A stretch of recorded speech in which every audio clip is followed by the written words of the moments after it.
Welcome back to My Life on a GLP-1, the podcast where we talk about the real, unfiltered experience of living with these game-changing medications. I'm your host, Scott Johnson. And I'm Sarah. Great to be here, Scott. Always great to have you, Sarah. So today, we're diving into a topic that's, well, it's not exactly dinner party conversation, or maybe it is, if you're me. We're talking about the one side effect that decided to move in and never leave. I was at a dinner party recently, and a friend asked me how things were going. 3 years into my GLP-1 journey. I gave her the highlight reel, 90 pounds down, feeling amazing, fitting into old clothes. The greatest hits, of course. Exactly. But then she asked if anything still bothered me. And Sarah, I almost lied. I get that.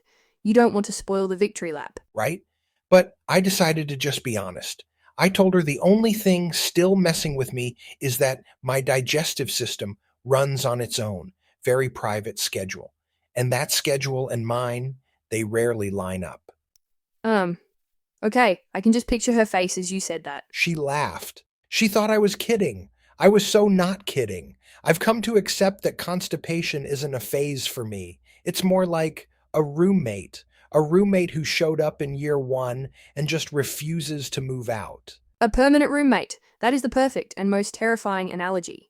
It's so true, though. It's the unglamorous side of this huge success story that no one really wants to bring up over cocktails. And it's wild because you assume that after a while, your body just gets used to it, right? The initial nausea, the sulfur burps, those mostly fade. Right. They're like the initiation rites. You power through them and then you're golden. But constipation, it plays by a totally different set of rules. So, yeah, today we are going to go back to some talk about poop, whether we like it or not. I talked about this in chapter 10 of my first book, and it continues in chapters 4 and 5 in my new book, and I get tons of messages about it. So here we go.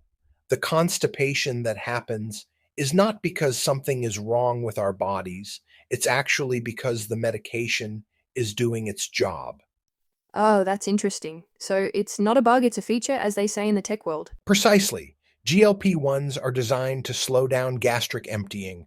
That's a huge part of why we feel full longer and eat less. The catch is that same mechanism that holds food in your stomach also slows down everything that comes after. The whole assembly line slows down. The whole assembly line. It slows the muscle movements in your intestines. The technical term is peristalsis. So your gut isn't broken. It's just changed its walking pace from a brisk walk to a very, very leisurely stroll. And it plans on keeping that pace for the long haul. For as long as you're on the medication, it seems. Research is showing this isn't just during the initial ramp up. It's a persistent change for a lot of us, well into the maintenance phase. You know what gets me, Scott? Nobody really prepares you for that. No one says, hey, by the way, this one side effect might become part of your new identity. Absolutely. It's framed as this temporary inconvenience, and there's this weird embarrassment around it. People will shout from the rooftops about losing 50 pounds. But they won't mention that they have a strategic stash of magnesium supplements in their car, their desk, and their nightstand, just in case. The emergency stash. It's so true, the supplies I have around my house. It doesn't fit the Instagram before and after narrative, does it?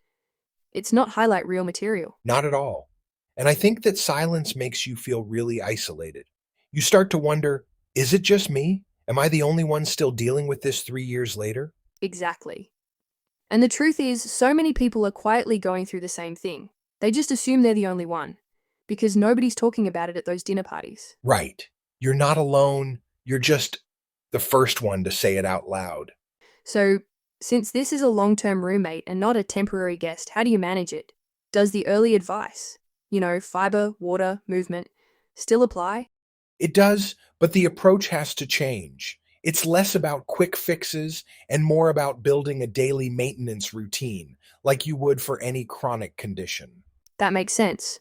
It's a lifestyle shift. Totally. For me, that meant making sure I get consistent fiber every single day, not just when I start to feel uncomfortable.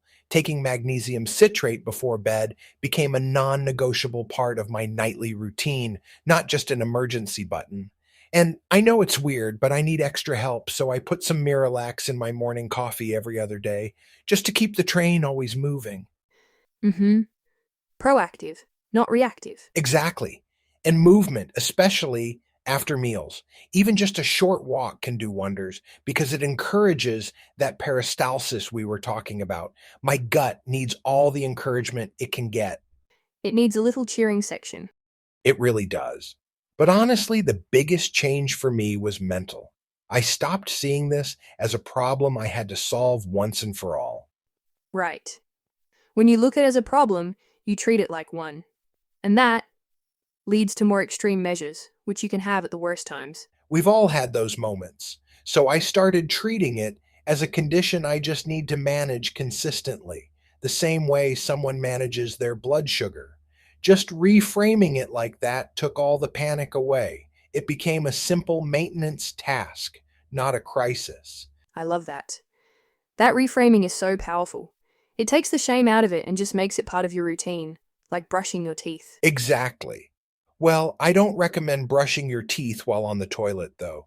But seriously, if you are months or years into this and still struggling, it's so important to talk to your doctor. The strategies that worked when you were first starting might need to be adjusted for the maintenance phase. You're allowed to ask for that help.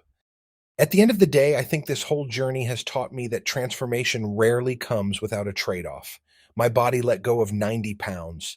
Which I must say is incredible. It is. And in exchange, my digestive system just asked for a slower, more deliberate rhythm, and it's holding me to that. I used to think getting to maintenance meant the hard part was over. Yeah.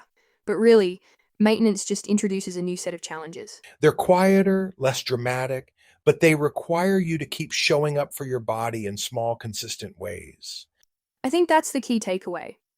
If you're out there years into your journey and still dealing with this, you aren't doing anything wrong. You're just living the honest version of the story, the one that doesn't make the highlight reel. And that honest version is what really matters. And a reminder there are some funny stories and more practical takeaways about poop talk that really normalizes the conversation in both of my books, My Life on a GLP-1 and Still on a GLP-1, both available on Amazon. It's okay to laugh about it. The humor in all of this is the most real way to deal with the everyday stuff, right? So please don't forget to take 2 minutes out of your day. Drop us a comment. Send us an email about new topics you want us to discuss. And we always appreciate you leaving us a 5-star rating wherever you stream. Now tell us, Scott, what final thoughts do you have on this topic of, let's just call it poop talk? Poop talk. Love it. 3 years into this journey, I have made peace with the fact that transformation rarely arrives without some kind of trade. My body released 90 pounds it had been carrying for decades. In exchange, my digestive system asked for a slower, steadier rhythm, and it has held on to that request stubbornly ever since. If there is one thing I have learned from sharing about this life out loud, it is that the honest version is usually the one that helps someone else feel less alone. And thanks to all of you for listening. So, on behalf of Sarah, I'm Scott Johnson.